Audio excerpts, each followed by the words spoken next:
हरे कृष्ण कृष्ण कृष्ण हरे हरे, हरे राम राम राम हरे हरे।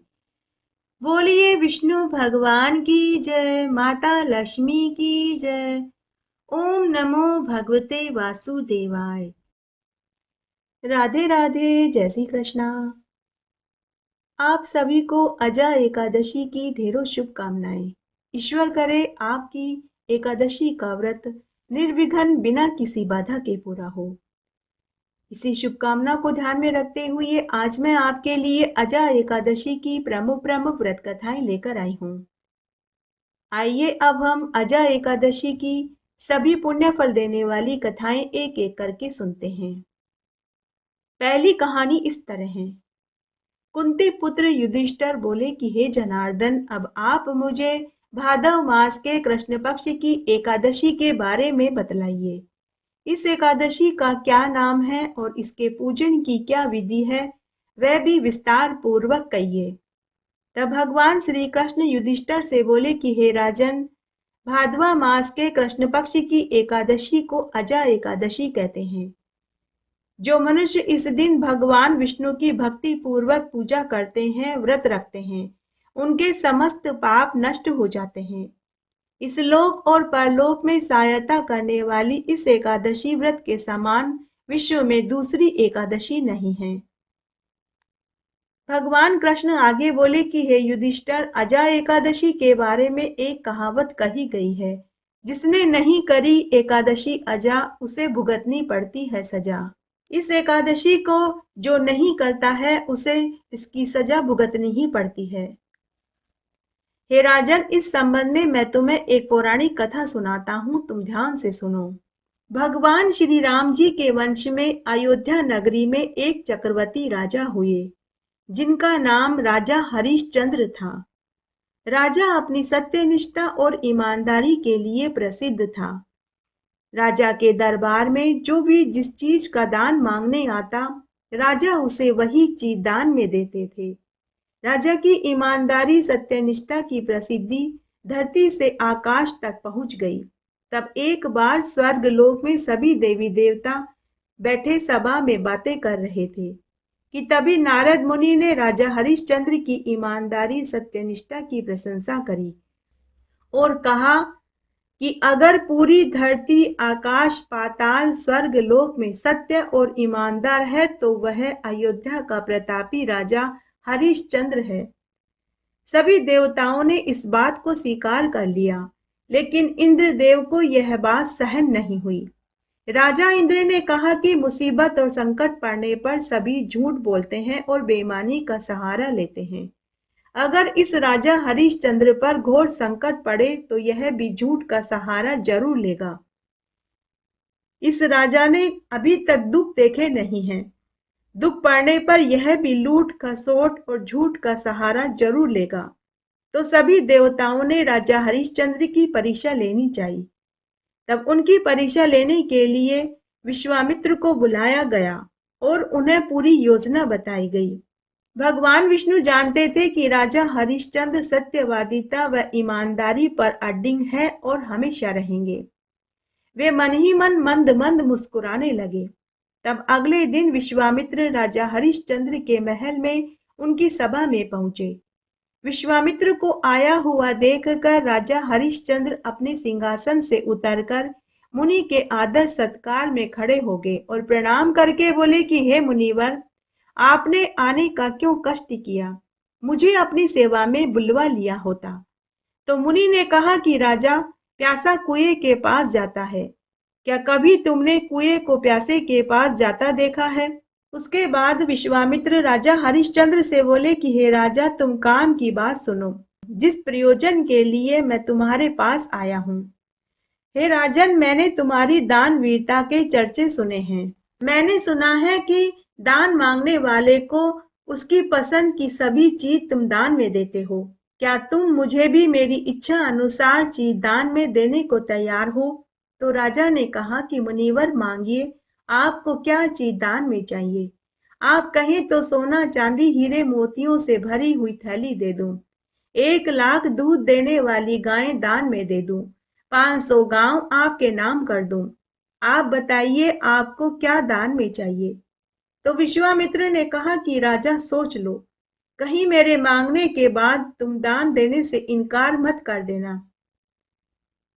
दान देने से पहले तुम्हें मुझे वचन देना होगा, तभी मैं बताऊंगा कि मुझे क्या चीज दान में चाहिए। तो राजा ने वचन दे दिया।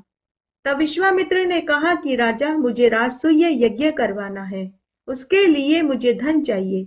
अतः तुम मुझे अपना यह पूरा राजकोष, अपनी चतुर्गनी सेना और अपना पूरा राजपाट दान में दे दो। यह सुनकर राजा ने कहा कि हे मुनिवर, ये सभी चीजें तो मेरे लिए तुच्छ है। धन लेकर यश नहीं कमाया जा सकता, परंतु यश की प्रसिद्धि इस लोक में ही नहीं परलोक में भी पहुंच जाती है। अतः मैंने ये सभी चीजें आपको दान में दे दी। सारा राजपाट लेने के बाद भी विश्वामित्र को संतुष्टि प्राप्त नहीं हुई।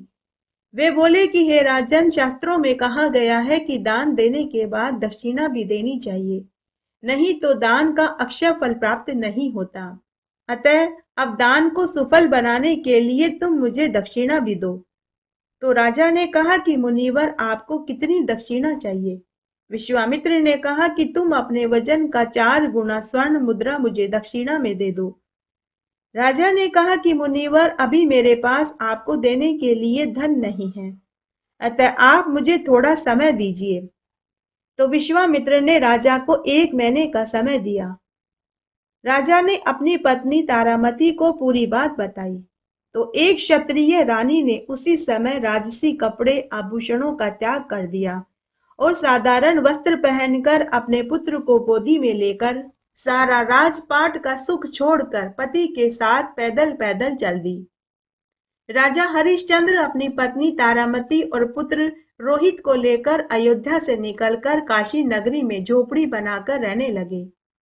राजा ने सोचा था कि मजदूरी करके धन एकत्र करूंगा और उस धन को विश्वामित्र को दक्षिणा के रूप में दे दूंगा। लेकिन 15 दिन निकल गए। 2 समय की रोटी का जुगाड़ करने के बाद उनके पास धन ही नहीं बचता था। तब एक दिन राजा दुखी बैठे हुए थे। रानी तारामती ने अपने पति से दुखी होने का कारण पूछा। तो राजा ने बताया कि हे प्रिय, मुझे विश्वामित्र ने 1 महीने का समय दिया था, उसमें से 15 दिन निकल गए हैं, लेकिन मैंने अभी तक 1 कौड़ी धन भी जमा नहीं किया। अतः अब मैं उन्हें दक्षिणा में क्या दूंगा। मैं इसी चिंता से दुखी बैठा हूं कि तभी अचानक वहां विश्वामित्र प्रकट हो गए। उस समय उनका गुस्सा 7वें आसमान पर था। वे किसी यमराज की तरह दिखाई दे रहे थे। विश्वामित्र राजा से क्रोधित होकर बोले कि हे राजन, तुझे मेरी दक्षिणा देनी याद है या तू भूल गया? अगर तू मेरी दक्षिणा नहीं दे सकता तो तू अपने सत्यवादिता के ढोंग को छोड़ दे।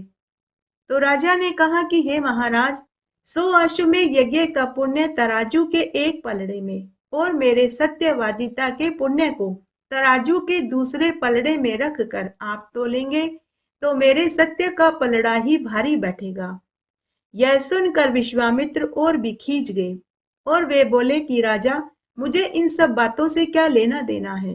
तुम तो मुझे मेरी दक्षिणा दो, नहीं तो मैं तुम्हें शाप दे दूंगा।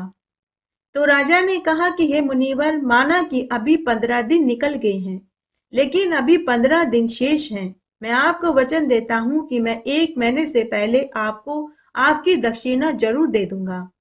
विश्वामित्र ने कहा कि ऐसा ही होना चाहिए, नहीं तो मेरे प्रकोप से बड़े बड़े देवता थरथर कांपते हैं, फिर तुम किस खेत की मूली हो। ऐसा कहकर विश्वामित्र चले गए। तभी रोहित अपने माता पिता से बोला कि मुझे बहुत जोरों की भूख लगी है, मेरा गला सूख रहा है, मेरा पेट मेरी अंतड़ियों के चिपक रहा है। उस दिन राजा रानी खूब रोए। थोड़ी देर के बाद रानी तारामती कुछ सोच कर बोली कि हे स्वामी, आप मेरी बात को ध्यान से सुने। इस काशी नगरी में बड़े बड़े राजा महाराजा और बड़े बड़े धनी सेठ रहते हैं, साथ ही बड़े बड़े विद्वान पंडित भी रहते हैं। आप उनसे भिक्षा में धन मांग लाइए। यह सुनकर राजा अपनी रानी से बोला कि हे रानी, मैं एक क्षत्रिय राजा हूँ। दान देना, भंडारे करवाना, कुएं तालाब खुदवाना मेरा कर्तव्य है, लेकिन दान मांगना मुझे शोभा नहीं देता। ऐसा तो मैं सोच भी नहीं सकता। ऐसा बोलने से पहले मेरी जीभ के 2 टुकड़े क्यों न हो जाए। तो कुछ सोच कर रानी फिर बोली कि महाराज, फिर तो अब आखिरी एक ही उपाय बचा है। मैं आपकी निजी संपत्ति हूँ। आप मुझे बेच दीजिए और उससे मिले धन को मुनि को देकर अपने सत्यव्रत धर्म का पालन कीजिए। यह सुनकर राजा और भी दुखी हो गया। कुछ देर के लिए राजा मूर्छित हो गए। थोड़ी देर के बाद मूर्छा खुली तो राजा अपनी रानी से बोले कि हे शुचि स्मते, मैं तुम्हें कैसे बेच सकता हूँ। इतिहास में मैं सबसे बड़ा दुष्ट, नीच पति और पिता कहलाऊंगा। मेरे पितर मुझे कोसेंगे, दुनिया मुझ पर थूकेगी। मैं इतना घृणित कार्य कैसे कर सकता हूँ। तो रानी बोली कि हे स्वामी, आप इस धन का प्रयोग मांस, मदिरा, शराब या भोग विलासिता में नहीं कर रहे। आप इस धन को एक मुनि को दक्षिणा के तौर पर दे रहे हैं। हे स्वामी, आज मैं आपको वचन देती हूँ कि इतिहास में आपका नाम स्वर्ण अक्षरों में लिखा जाएगा। रानी के बार बार आग्रह करने पर अंत में राजा दुखी मन से मान गए। तब राजा हरिश्चंद्र अपनी रानी तारामती और पुत्र रोहित को लेकर काशी नगर में चौराहे पर गए और उन्हें एक चबूतरे पर बैठा दिया और जोर जोर से आवाज लगाने लगे कि हे प्रियजनों, यह देवी मेरी परम प्रिय पत्नी है, जो मुझे अपने प्राणों से भी अधिक प्यारी है। आज मैं अपनी परम साध्वी पतिव्रता पत्नी को बेच रहा हूँ। कोई भला मनुष्य आए और इसे सेवा के लिए खरीद ले। यह सुनते ही वहां भीड़ एकत्र हो गई। लोग तरह तरह की बातें करने लगे कि तभी विश्वामित्र एक बूढ़े ब्राह्मण का वेश बनाकर पहुंच गए और 5 थैली स्वर्ण मुद्राओं में तारामती को खरीद लिया। जब तारामती जाने लगी तो उसका पुत्र अपनी मां के लिए विलाप करने लगा। तो तारामती बूढ़े ब्राह्मण वेश में विश्वामित्र से बोली कि हे ब्राह्मण देव, आप मेरे पुत्र को भी खरीद लीजिए। मैं अपने पुत्र के बिना जीवित नहीं रह पाऊंगी। तब विश्वामित्र, जो बूढ़े ब्राह्मण वेश में थे, उन्होंने 1 थैली स्वर्ण मुद्राओं में रोहित को भी खरीद लिया। तब रानी तारामती ने जाने से पहले अपने पति की पदक्षिणा करी, चरण धूलि को सिर पर लगाकर बोली कि हे स्वामी, मैं अभी इस समय आपका भविष्य देख रही हूँ। आप पुनः एक चक्रवर्ती राजा बनोगे। मैं आपकी पत्नी बनूंगी और अगर मैंने अपने जीवन काल में व्रत, उपवास और दान पुण्य किए हों और अपनी सेवाओं से अगर मैंने इस बूढ़े ब्राह्मण को खुश कर दिया, तो उसका पुण्य भी मैं आपको अभी इसी समय सौंपती हूँ। ऐसा कहकर वह रोहित को लेकर बूढ़े ब्राह्मण के घर चली गई और बूढ़े ब्राह्मण की सेवा टहल करने लगी। उसके बाद राजा हरिश्चंद्र 6 थैली स्वर्ण मुद्राओं की लेकर विश्वामित्र के आश्रम पर पहुंचे और बोले कि हे मुनिवर, मैं आपके लिए इतने ही धन का जुगाड़ कर पाया हूँ। कृपया आप इसे दक्षिणा के रूप में स्वीकार करें। तो मुनि ने कहा कि हे राजन, सच सच बताना, तू यह धन कहाँ से लेकर आया। कोई चोरी चकारी करी, कोई लूट खसोट तो नहीं करी, क्योंकि मैं इस धन का प्रयोग राजसूय यज्ञ में करूंगा। इस शुभ कार्य में दूषित तरीके से कमाया हुआ धन काम में नहीं ले सकता। तब राजा ने कहा कि हे मुनिवर, यह धन किसी भी गलत तरीके से नहीं कमाया है। यह धन मैंने अपनी पतिव्रता रानी और अपने इकलौते पुत्र को बेचकर कमाया है। धन देखकर विश्वामित्र बोले कि अरे मूर्ख राजा, क्या केवल 6 थैली स्वर्ण मुद्राएं ही मेरी दक्षिणा हो सकती है। लगता है राजा, तुझे मेरी शक्ति का अनुमान नहीं, जो तू अपनी तुच्छ भेंट दक्षिणा में लेकर आ गया। जा, मैं तुझे शाप देता हूँ। यह सुनते ही राजा ने मुनि के चरण पकड़ लिए और बोले कि हे मुनिवर, अभी तक तो मैंने अपने पत्नी और पुत्र को ही बेचा है। अब मैं खुद को भी बेच दूंगा और उससे मिला हुआ धन भी मैं आपको दक्षिणा में दे दूंगा। आप मेरा यकीन करें, इसलिए कृपा करके आप मुझे शाप मत दीजिए। उसके बाद राजा ने खुद को भी एक चांडाल को बेच दिया। उस चांडाल ने राजा के वजन का 10 गुना धन दिया, जिसे राजा ने विश्वामित्र को दक्षिणा के रूप में दे दिया। तभी वहां आकाशवाणी हुई। आकाशवाणी ने राजा हरिश्चंद्र से कहा कि हे राजन, तुमने अपना वचन पूरा कर दिया। अब तुम ऊऋण हो चुके हो। बैकुंठ से कोटि देवी देवताओं ने राजा हरिश्चंद्र के ऊपर फूलों की बरसात करी। उसके बाद राजा चांडाल के यहाँ शमशान में काम करने लगा। चांडाल ने राजा को आदेश दिया कि कर लिए बिना लाश को मत जलाना, चाहे कुछ भी हो जाए। तब राजा ने आज्ञा का पालन किया। पहले दिन राजा को शमशान में भयंकर बदबू आई। फिर कुछ ही दिनों में वे सहज हो गए। बलि भोज में मिले हुए दही चावल को राजा खाने लगे। अब राजा एक ही वस्त्र पहने रहते थे। उन्हें दिन रात किसी भी समय नींद नहीं आती थी। उनमें से बदबू आने लगी। उनके सिर के बाल ढाढ़ी मूछ बढ़ गए। हाथ पैर मुंह पर चिता की राख चढ़ने लगी। पत्नी और पुत्र की याद भी धूमिल हो गई। दिन महीने का उन्हें कोई अता पता नहीं रहता था। इस तरह समय बीतने लगा। उधर एक दिन बूढ़े ब्राह्मण ने रोहित को बगीचे में से फूल तोड़कर लाने को कहा। तभी एक सर्प ने रोहित को काट लिया, जिससे रोहित की मृत्यु हो गई। अपने कलेजे के टुकड़े को मरा देखकर तारामती हृदय विदारक रुदन करने लगी, लेकिन अंतिम क्रिया तो करनी ही थी। बूढ़े ब्राह्मण से अनुमति लेकर तारामती अपने पुत्र को गोद में लेकर शमशान में पहुंच गई और रोती रोती बोली कि मेरा पुत्र मर गया है, इसकी अंतिम क्रिया कर दो। उस समय राजा हरिश्चंद्र को मालूम नहीं था कि यही उनकी पत्नी और पुत्र हैं, और रानी को भी नहीं मालूम था कि यह चांडाल ही उनके पति हैं। तो राजा ने कहा कि हे देवी, अंतिम क्रिया तभी करूंगा जब तुम कर चुकाओगी। तो रानी बोली कि मेरे पास तो कर चुकाने के लिए धन ही नहीं है। उस समय अंधेरी रात हो रही थी कि तभी एकाएक बिजली चमकी। तो चांडाल ने रानी के गले में पड़ा हुआ मंगलसूत्र देख लिया। चांडाल ने तारामती से कहा कि हे देवी, अगर तुम्हारे पास कर चुकाने के लिए धन नहीं है तो तुम अपना मंगलसूत्र क्यों नहीं बेच देती।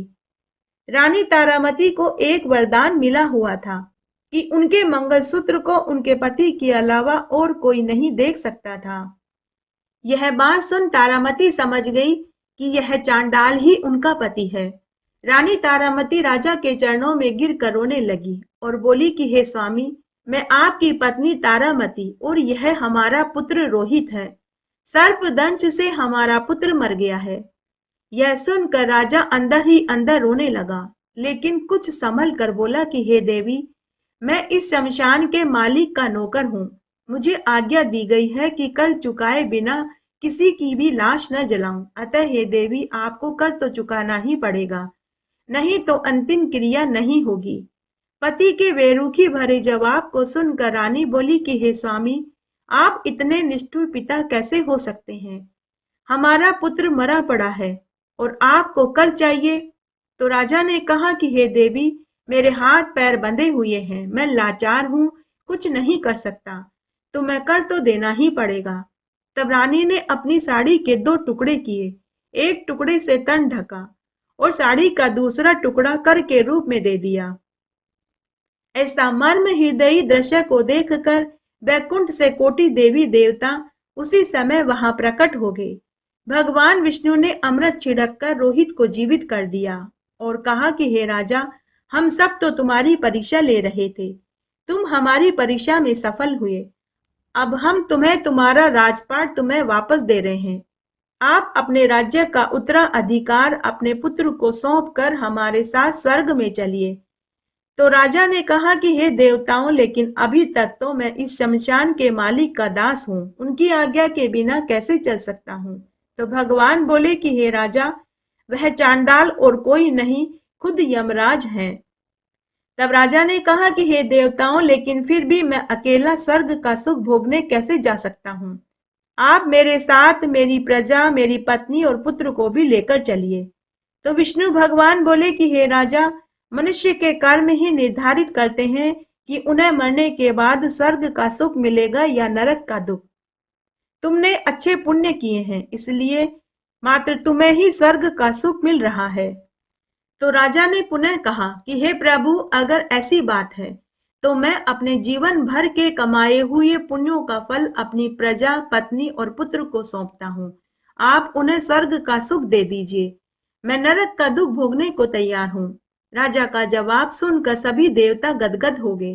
तब विष्णु भगवान ने कहा कि हे राजन, अगर तुम अपनी प्रजा, पुत्र, पत्नी को स्वर्ग का सुख देना चाहते हो तो तुम सब भादवा मास के कृष्ण पक्ष की अजा एकादशी का विधि विधान से उपवास करो, मेरा और देवी लक्ष्मी का पूजन करो, रात्रि जागरण भजन कीर्तन में बिताओ, अजा एकादशी के महात्म्य को सुनो, दूसरे दिन ब्राह्मणों को भोजन खिलाकर यथाशक्ति दान दक्षिणा देकर व्रत का पालना करो, तो तुम्हारे साथ इन सबको भी मरने के बाद स्वर्ग का ही सुख मिलेगा। ऐसा कहकर सभी देवी देवता उन्हें ढेरों आशीर्वाद देकर अपने अपने लोक को चले गए। उसके बाद राजा ने अपनी पत्नी, पुत्र और पूरी प्रजा के साथ भादवा मास के कृष्ण पक्ष की अजा एकादशी का विधि विधान से उपवास किया और उसके पुण्य से वे सभी इहलोक का सुख भोग कर मरने के बाद स्वर्गलोक को प्राप्त हुए। शास्त्रों में वर्णित है कि जो कोई भी राजा हरिश्चंद्र की जीवनी के इस महात्म्य और कथा को आज अजा एकादशी के दिन सुनते हैं, उन्हें सभी सिद्धियां सुलभ हो जाती है।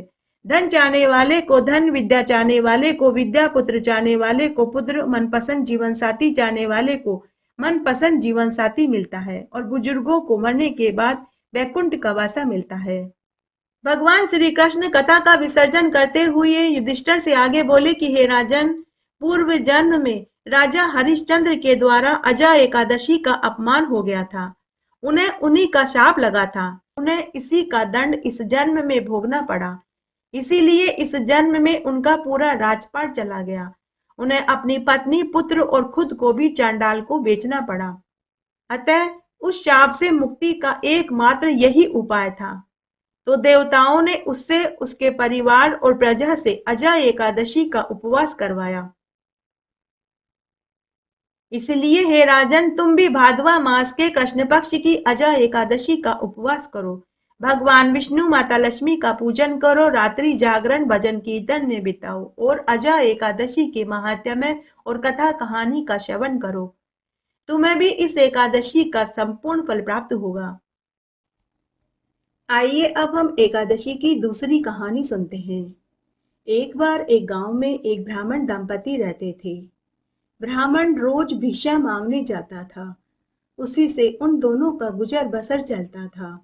दोनों पति पत्नी मैंने की दोनों एकादशी का उपवास रखते थे और भगवान विष्णु और माता लक्ष्मी का पूजन करते थे।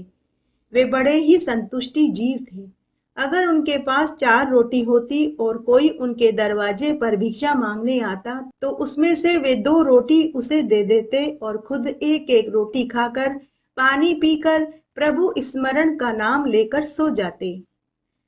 अगर उनके पास 5 जोड़ी कपड़े होते तो 3 जोड़ी कपड़े गरीबों को बांट देते और खुद सिर्फ एक एक जोड़ी ही रखते थे।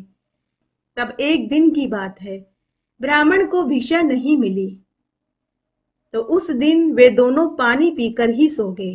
दूसरे दिन ब्राह्मणी अपने पति से बोली कि हे स्वामी, लोगों के पास तो धन दौलत, जेवर, जमीन जायदाद होती है तो वे मुसीबत में उन्हें बेचकर अपना गुजर बसर करते हैं, लेकिन हमारे पास तो ये सब चीजें नहीं हैं। आपने अपने जीवन में अनेक यज्ञ, व्रत, उपवास किए हैं, तो आप कोई एक यज्ञ का पुण्य बेचकर धन कमा लाइए ताकि हमारा कुछ समय आराम से कट जाए।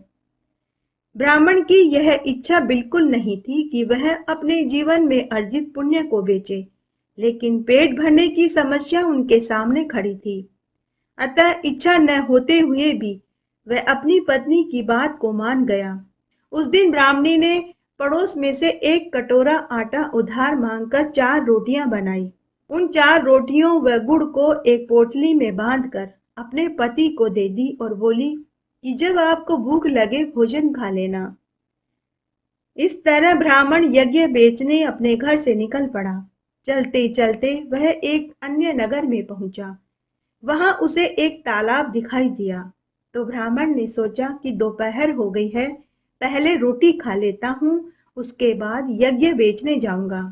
तो उसने तालाब में हाथ मुंह धोया, पानी पिया और एक बड़े से पत्थर पर पेड़ की छाया में बैठकर रोटी की पोटली खोली कि तभी वहां एक काली कुतिया अपनी 4-5 नवजात बच्चों के साथ आई और ब्राह्मण की तरफ आशा भरी नजरों से देखकर पूंछ हिलाने लगी। उस कुतिया को देखकर ब्राह्मण समझ गया कि यह ब्याही कुतिया है।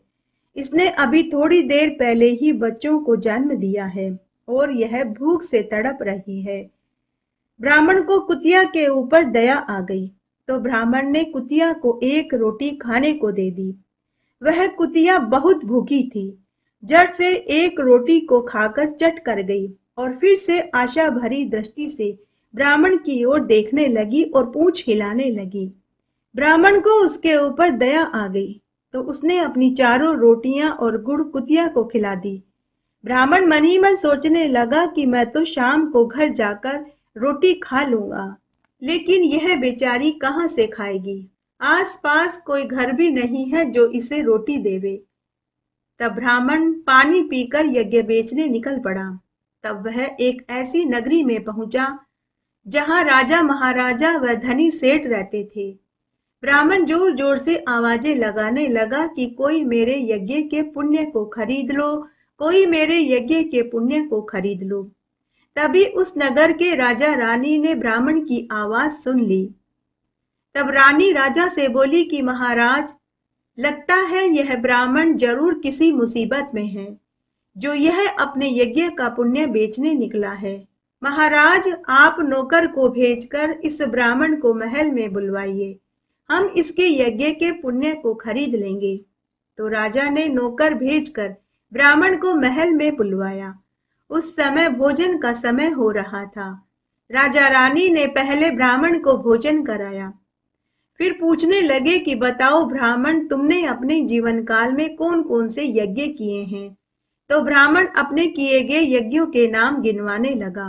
ब्राह्मण ने कहा कि महाराज, मैंने अश्वमेघ यज्ञ, राजसूय यज्ञ, चंद्रमेघ, रत्नमेघ, चंद्रायन व्रत, एकादशी यज्ञ, पीपल यज्ञ आदि ऐसे अनेक छोटे बड़े यज्ञ किए हैं। उस राजा की एक बड़ी बहन थी जो बड़ी ही ब्रह्मचारिणी सती महिला थी। उसने आजीवन कुंवारी रहने का प्रण ले रखा था। जब उसे पता चला कि महल में कोई ब्राह्मण अपने किए यज्ञ को बेचने आया है, तो वह भी वहां आ गई और ब्राह्मण से उसके किए गए यज्ञों के नाम पूछने लगी। ब्राह्मण ने राजा की बहन को भी अपने किए गए यज्ञ गिनवाने लगा। तब ब्राह्मण की बहन बोली कि अरे ब्राह्मण, तूने अभी मार्ग में एक यज्ञ किया था, तूने उसका नाम क्यों नहीं लिया। तो ब्राह्मण बोला कि हे देवी, मैंने मार्ग में कोई यज्ञ नहीं किया, मेरे पास खाने के पैसे नहीं, यज्ञ करवाने के पैसे कहाँ से आएंगे।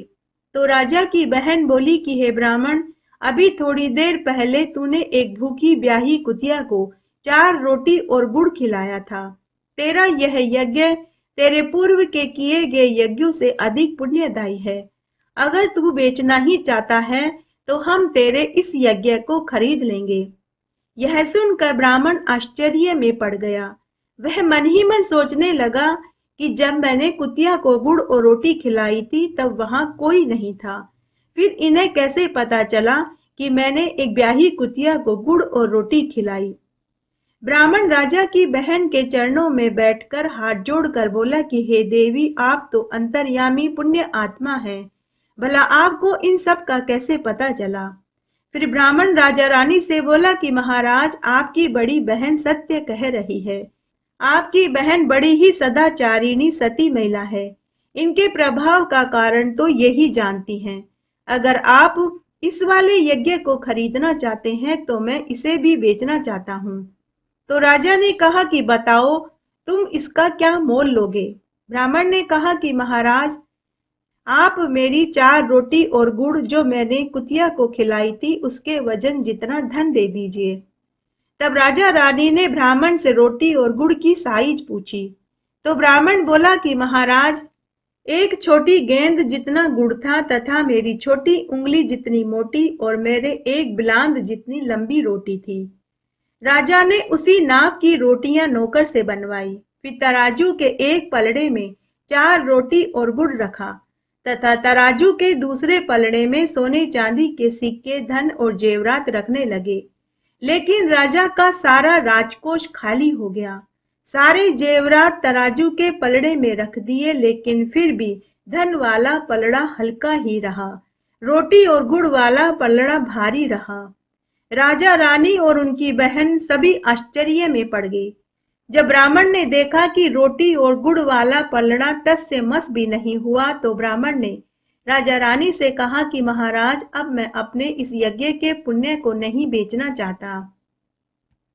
राजा रानी ने कहा कि ठीक है, जैसी तुम्हारी मर्जी।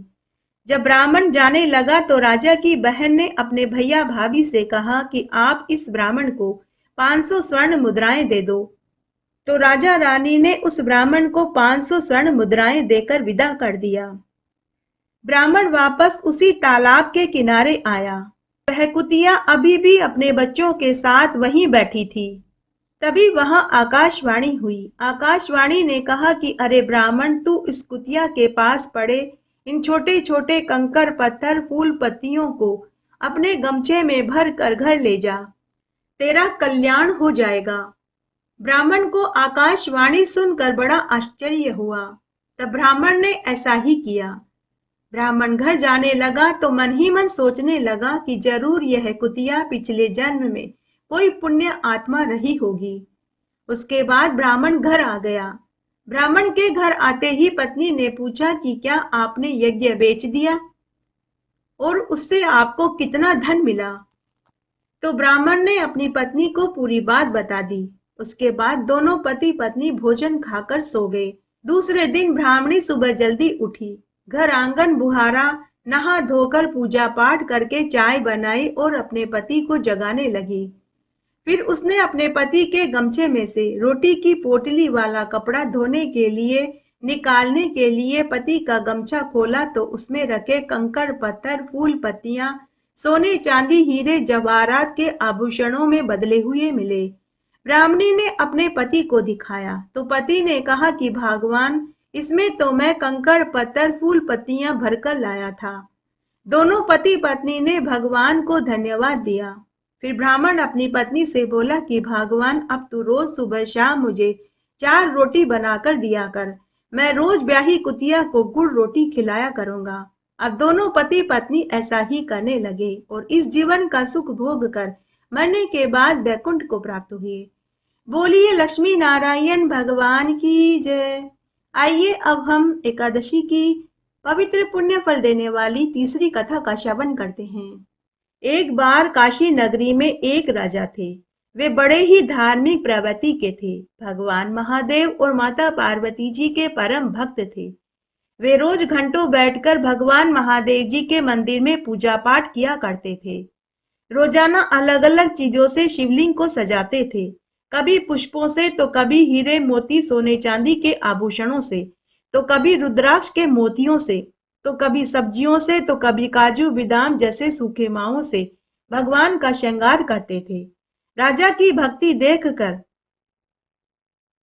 राजा के मंत्री सेवक दरबारी यहाँ तक कि पूरी प्रजा भी भगवान विश्वनाथ जी की पूजा पूरी श्रद्धा भाव से करते थे। उस नगरी में राजा के साथ पूरी प्रजा प्रदोष, पूनम, एकादशी, शिवरात्रि का उपवास रखते थे तथा इन तिथियों पर भगवान महादेव की 4 प्रहर की पूजा करते थे। इसलिए उनके ऊपर भगवान महादेव की असीम अनुकंपा थी और उस राज्य पर कभी कोई संकट नहीं आया। पूरी प्रजा सुखी थी। तब एक दिन राजा को एक रात्रि स्वप्न आया। स्वप्न में राजा को भगवान महादेव ने दर्शन देकर कहा कि हे राजा, कल एकादशी के दिन विश्वनाथ मंदिर में तुम्हें एक चमत्कार देखने को मिलेगा। तुम कल अपने परिवार और पूरी प्रजा के साथ मंदिर में पूजन और दर्शन करने आना। सुबह राजा जब सोकर उठा तो उसे अपने स्वप्न वाली बात याद आई। राजा ने पूरी नगरी में ढिंडोरा पिटवा दिया कि आज एकादशी के दिन पूरी नगरी विश्वनाथ मंदिर में पूजा और दर्शन करने को आए। तब संध्या के समय राजा अपने परिवार वालों के साथ पहुंच गया। साथ ही काशी के सभी साधु संत महात्मा पूरी प्रजा गंगा स्नान करके विश्वनाथ मंदिर में पहुंच गए। तब सभी ने शिवलिंग की पूजा करी। सबके पूजा करने के बाद राजा ने सभी को अपना रात्रि वाला स्वप्न सुनाया। स्वप्न सुनकर सभी लोग हर हर महादेव की जय ध्वनि करने लगे।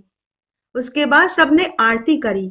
जैसे ही आरती समाप्त हुई कि सभी ने देखा कि मंदिर में तेज प्रकाश हो गया। भगवान की मूर्ति के पास एक सोने के कलश में हीरे मोती जवाहरातों से भरा हुआ रतन जड़ित कलश अपने आप प्रकट हो गया। तभी वहां आकाशवाणी हुई। महादेव जी ने कहा कि हे राजा, यह उपहार मेरे सबसे बड़े भक्त को तुम अपने हाथों से देना। हे राजन, हर एकादशी के दिन जो भी भक्त मेरा अपने आप को सच्चा भक्त कहे, यह कलश तुम उसके हाथ में सौंप देना। अगर वह मेरा सच्चा भक्त नहीं होगा तो यह कलश मिट्टी में बदल जाएगा और इसमें रखी सभी मुद्राएं कोयला हो जाएगी। लेकिन जैसे ही यह कलश तुम्हारे हाथ में आएगा, यह पुनः स्वर्ण के कलश में बदल जाएगा। आकाशवाणी समाप्त होने के बाद राजा ने वहां बैठे सभी से पूछा कि अगर कोई भगवान का सच्चा भक्त हो तो आगे आए और इस कलश को स्वीकार करे। उस समय वहां अनेक बड़े बड़े साधु संत महात्मा धनी दानवीर सेठ बैठे हुए थे। वे सभी कहने लगे कि हमसे बड़ा शिव भक्त और कौन होगा। हमने कई बार गंगा स्नान किया है, तीर्थ यात्राएं करी है, बड़े बड़े व्रत उपवास और दान पुण्य किए हैं। तब सभी ने बारी बारी से आकर स्वर्ण कलश को हाथ में लिया, लेकिन उनके हाथ में जाते ही स्वर्ण कलश मिट्टी में बदल जाता था। उस कलश में रखे हुए हीरे मोती जवाहरात कोयला हो जाते थे। यह देख सभी लोग आश्चर्य में पड़ गए। लेकिन जैसे ही राजा उस कलश को हाथ में लेते तो वह कलश पुनः अपने पूर्ववत रूप को प्राप्त हो जाता। तब वहां बैठी पूरी प्रजा मन ही मन सोचने लगी कि जब इतने बड़े साधु संत महात्मा और सेठ लोगों के हाथ लगते ही कलश मिट्टी का हो गया, तो हमने तो कोई ज्यादा दान पुण्य भी नहीं किया, नहीं कोई व्रत उपवास किया। हम लोग कैसे इस कलश को लेने के लिए राजा के पास जाएं? ऐसा सोचकर पूरी प्रजा चुप हो गई। तब राजा ने सबसे कहा कि अब अगली एकादशी के दिन जो भी पुण्य आत्मा दयालु शिव भक्त हो, वह मंदिर में आए और भगवान के उपहार को ले जाए। धीरे धीरे यह समाचार सब जगह फैल गया। दूर दूर से बड़े बड़े तपस्वी, त्यागी जन, व्रत करने वाले, दानदाता एकादशी के दिन विश्वनाथ मंदिर में कलश लेने के लिए पहुंचने लगे। तब उन्हीं में से एक ब्राह्मण था। जब उसे पता चला तो वह अपनी पत्नी से बोला कि वह कलश तो मैं ही प्राप्त करूंगा, क्योंकि मैंने अपने जीवन काल में कई चांद्रायन व्रत किए हैं। उस स्वर्ण कलश का असली हकदार तो मैं ही हूं। लेकिन जब उसने स्वर्ण कलश के हाथ लगाया तो वह मिट्टी के कलश में बदल गया। उसकी ज्योति नष्ट हो गई। शर्मिंदा होकर वह ब्राह्मण भी अपने घर चला गया। उसके कुछ दिनों के बाद एक अमीर सेठ को स्वर्ण कलश के बारे में पता चला, तो वह भी सोचने लगा कि मैंने जगह जगह कुएं, तालाब, धर्मशाला, अस्पताल खुलवाए हैं। गरीबों व जरूरतमंदों की मैं सेवा करता रहा हूँ। आए दिन मैं भंडारे करवाता रहता हूँ। गरीब कन्याओं के विवाह के लिए मैं निःशुल्क विवाह सम्मेलन आयोजित करवाता रहता हूँ। इसलिए उस स्वर्ण कलश का हकदार तो मैं ही हूँ। तब वह सेठ भी स्वर्ण कलश की इच्छा से एकादशी के दिन मंदिर में पहुंचा, लेकिन सेठ जी के हाथ लगते ही वह स्वर्ण कलश मिट्टी का हो गया। वह भी लज्जित होकर वापस अपने घर चला गया। इस तरह स्वर्ण कलश लेने को अनेक लोग आए, लेकिन कोई भी नहीं ले जा पाया। कई महीने बीत गए। तब एक दिन बहुत छोटे से गांव से एक किसान पैदल यात्रा करके विश्वनाथ मंदिर में भगवान महादेव के दर्शन करने की इच्छा से पहुंचा। तब उसकी पोटली में थोड़ा सा सत्तू था, कंधे पर फटा हुआ मेला कुचेला एक कंबल था। वह अपने घर से पैदल पैदल यात्रा करके काशी विश्वनाथ मंदिर के दर्शनों की लालसा से पहुंचा था। उसे घर छोड़े हुए कई महीने हो चुके थे। उसके पांवों में छाले पड़ गए थे, कपड़े फट गए थे, बाल बिखरे हुए थे, चप्पल टूटी हुई थी। तभी उस किसान ने देखा कि मंदिर के चबूतरे पर एक कोढ़ी ज्वर से पीड़ित भूखा प्यासा करहा रहा है, लेकिन किसी ने भी उस कोढ़ी की मदद नहीं करी। सब लोग उस कोढ़ी को हीन भावना से देखकर आ और जा रहे थे। जब किसान ने देखा तो उसे कोड़ी के ऊपर दया आ गई। उसने अपना सत्तू कोड़ी को खाने को दे दिया तथा अपना फटा पुराना कंबल कोड़ी को उड़ा दिया। कोड़ी ने भी किसान को हाथ उठाकर धन्यवाद दिया। उसके बाद किसान ने गंगा स्नान किया और भगवान विश्वनाथ के दर्शन करने मंदिर में गया। उस दिन भी राजा स्वर्ण कलश लेकर खड़ा था, क्योंकि उस दिन भी एकादशी का दिन था। सभी भक्त कलश हाथ में लेकर अपना भाग्य आजमा रहे थे कि तभी किसान भी मंदिर दर्शन करके जाने लगा। तो राजा ने किसान को रोक लिया और कहा कि अरे भाई, तुम भी तो इस कलश को हाथ में लेकर देखो, शायद तुम ही भगवान शिव के सबसे बड़े भक्त निकलो। तो किसान ने राजा से कहा कि नहीं महाराज, मैं तो बड़ा ही गरीब किसान हूँ। न तो मैंने अपने जीवन में कोई व्रत उपवास किया और न ही कोई दान धर्म किया। भला मैं कैसे भगवान शंकर का भक्त हो सकता हूँ। तभी राजा ने किसान के हाथ में स्वर्ण कलश पकड़ा दिया। स्वर्ण कलश किसान के हाथ में जाते ही वह 10 गुना होकर चमकने लगा। उस चमकीली रोशनी से पूरा मंदिर परिसर अलौकिक रोशनी से दैदीयमान हो गया।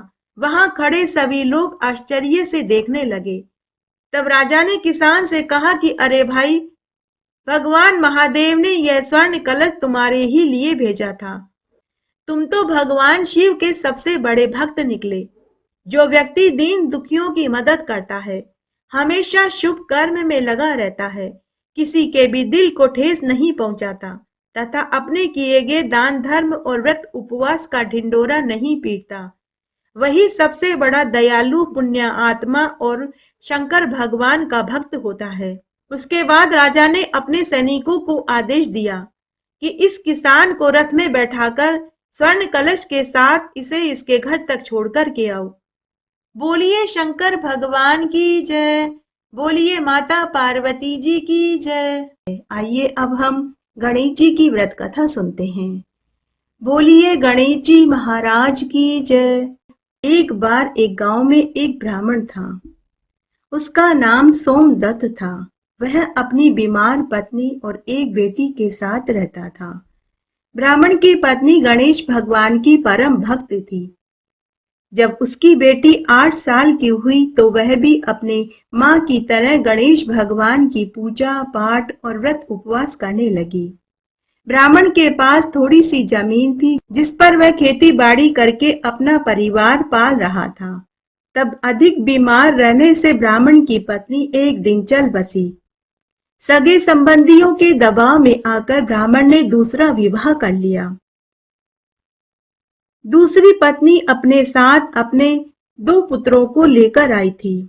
उसने आते ही घर, जमीन और धन पर कब्जा कर लिया। साथ ही घर का और खेती का सारा काम वह अपनी सौतेली बेटी से कराने लगी। कुछ समय तक तो सब ठीक ठाक चलता रहा, लेकिन कुछ दिनों के बाद ही उसने अपने पति व सौतेली बेटी को घर के पिछवाड़े में जाकर रहने का आदेश दे दिया। दूसरी पत्नी का बर्ताव देख कर ब्राह्मण पछताने लगा।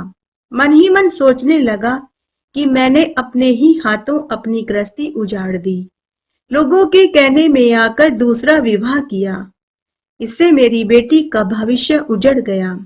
अब ब्राह्मण पूरे समय गणेश भगवान से विनती करने लगा और कहने लगा कि हे प्रभु, अगर मेरी पत्नी आपकी परम भक्त थी, अगर उसके किए गए व्रत और पूजा में सच्चाई आपको नजर आती है, तो मुझे मेरी लड़की का विवाह मरने से पहले जरूर दिखा देना, नहीं तो मर कर ऊपर जाकर अपनी पत्नी को क्या मुंह दिखाऊंगा। उधर सौतेली माँ अपनी सौतेली बेटी से घर का सारा काम करवाकर बासी कुसी भोजन देने लगी, जिससे ब्राह्मण बीमार रहने लगा। ब्राह्मण की बेटी का रोज का नियम था कि वह नहा धोकर गणेश जी की पूजा करती थी, घी का दीपक जलाती थी और भोग बना कर के गणेश जी के भोग लगाती थी। लेकिन जब से सौतेली माँ घर में आई, तब से उसका यह नियम अधूरा ही चल रहा था।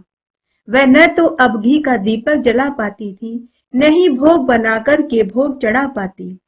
वह गणेश जी की पूजा करने से पहले घर के आंगन में उगी हुई घास उपाड़ कर ले आती और कभी कभार फूल चढ़ा देती। कभी कभार वह गांव में किसी सेठ के बगीचे में से चोरी छुपे बैर, जामुन और अमरूद लाकर गणेश भगवान को चढ़ा देती। इस तरह उनका समय बीत रहा था। तब एक बार की बात है, बासी कुसी भोजन खाने से ब्राह्मण बीमार रहने लगा। तब एक दिन ब्राह्मण की बेटी गणेश भगवान से हाथ जोड़कर बोली कि हे गणेश जी महाराज, मैं तो बासी कुसी भोजन कैसे जैसे करके खा लूंगी, लेकिन मेरे बाबा नहीं खा पाते। अब आप ही हमारी मदद करिए। कि तभी वहां आकाशवाणी हुई। गणेश भगवान बोले कि बेटी, तेरी झोपड़ी के ठीक सामने एक खेजड़ी का पेड़ है। वहीं चबूतरे पर मेरी एक प्रतिमा है।